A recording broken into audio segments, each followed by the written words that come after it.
These are just reminiscences of a 7-year-old. God, I can't believe it. That long ago. But I was an argumentative kid with terrible complexion and who just been ripped out of Russian Hill and went over here to Ross. And it's a story not just about my mother, but wonderful women. These women loved this area of the world and wanted to keep it as much as possible the beauty. And I can remember my mother being on the phone. She spent a lot of time on the phone. And she'd say something like this, Sefa, I've got to go up to Sacramento to a legislative hearing. And Verna, that's Verna Dunshee, she can't go over to the supervisors, so will you please go over to the supervisors hearing because I've got to go up to Sacramento after that to talk to Dr. Neesham, the state historian. And she was sort of setting the schedule for her team for the day.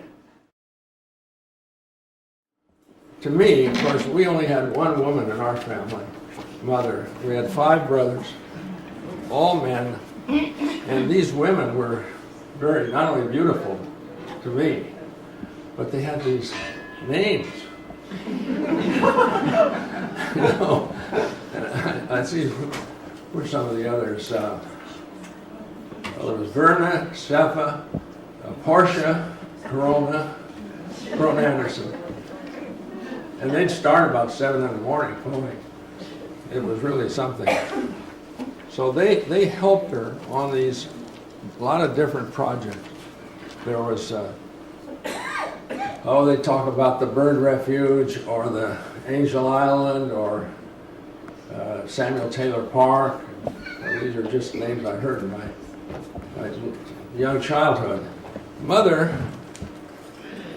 was a little southern girl, born in Galveston, and she was sent north to, I guess they call finishing schools. She went to Miss Pence School in New York, and she wrote back, she had trouble with these cold Yankee girls.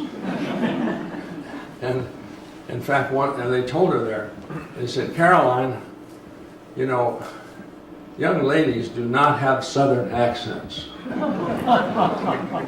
So she was sort of intimidated, but typically by the time she reached the end of her Vassar career, she was head of the class.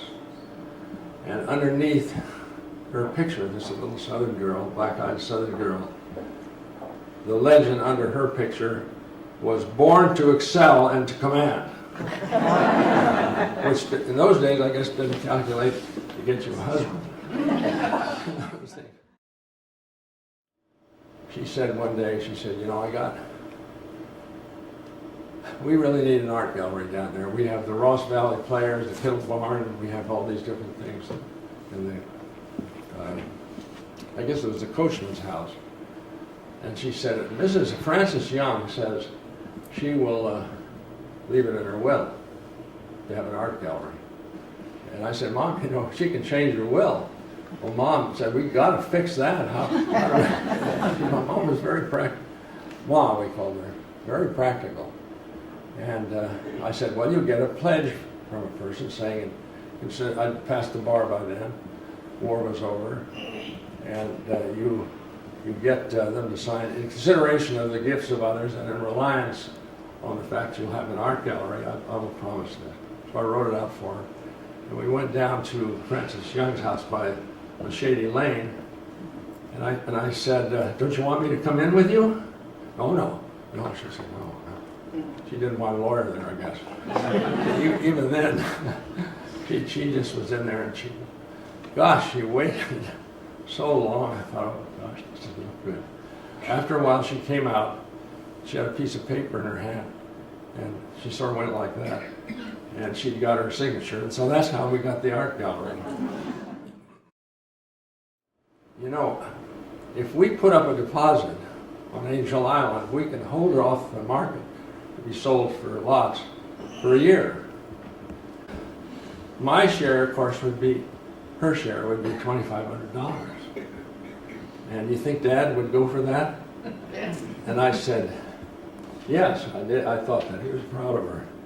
Well, she said, that's a relief because I already sent in my check.